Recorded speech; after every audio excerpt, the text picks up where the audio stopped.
Two fishermen walk up to a rabbi. That sounds like the beginning of some corny joke, doesn't it? But it really happened. So this day begins in the same way as the previous. John the Baptist is with two of his disciples, and he spots Jesus. And perhaps in utter amazement, not even realizing that he's speaking out loud, John the Baptist says, "Behold, the Lamb of God." Whether or not John the Baptist intended for his disciples to hear him, they did, and they immediately started trailing Jesus. Welcome to Life Words Day by Day.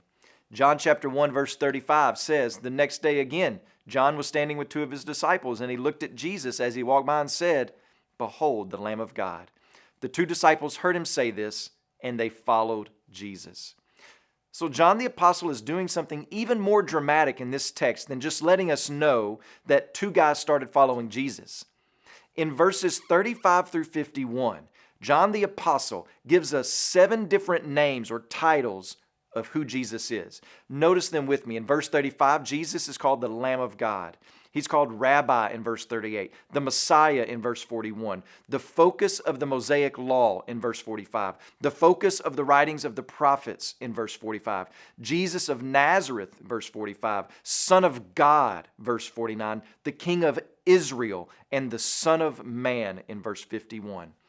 Add to this list the names and titles and descriptions that we've heard in the first chapter.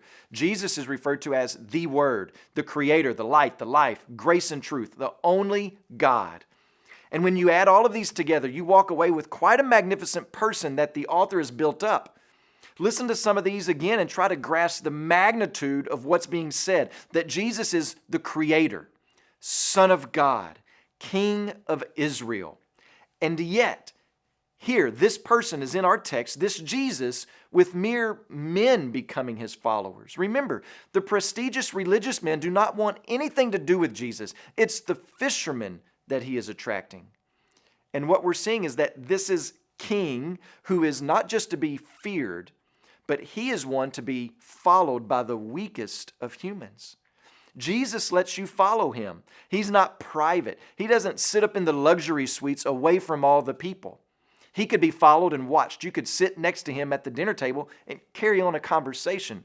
This one whom John the Baptist has presented as the all-powerful, all-glorious, majestic one allows you to come and see for yourself who he is. And so do you see what John the Apostle is doing here?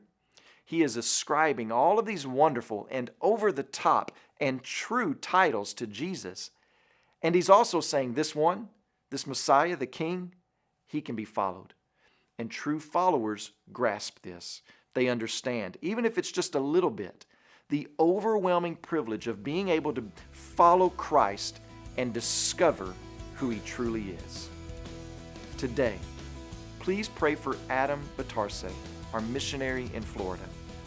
And also remember the Swahili Life Word broadcast in Tanzania, Kenya, Rwanda, and Burundi.